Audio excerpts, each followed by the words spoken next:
नमस्कार प्रेक्षकांनो, लग्नानंतर होईलच प्रेम ह्या मालिकेच्या पुढील जबरदस्त ट्विस्टमध्ये आपण पाहणार आहोत.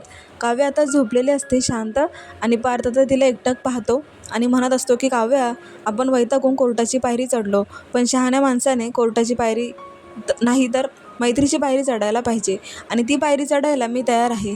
आणि त्याच वेळेला विजा चमकत असतात, बाहेर पाऊस पडत असतो आणि अचानक आता काव्या ही डचकून आता पटकन पार्थचा हातात पकडते आणि त्यावेळेला पार्थला खूप आनंद होतो, कारण आता तो म्हणत असतो की मी आता काव्याचा हात पुन्हा हातात घेऊन आमच्या आणि म्हणजेच पार्थ आणि काव्याच्या लग्नाला पुन्हा एकदा सेकंड चान्स देऊ इच्छितो.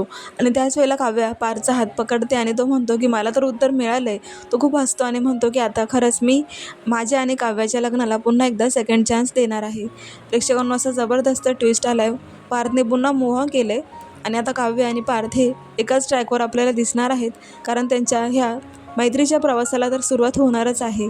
मग पाहूयात आता लग्नानंतर प्रेम होईल का? तर तुम्ही असेच नवनवीन प्रोमो पाहण्यासाठी चॅनलला सबस्क्राईब करा, नोटिफिकेशनसाठी बेल आयकॉनवर क्लिक करा. धन्यवाद.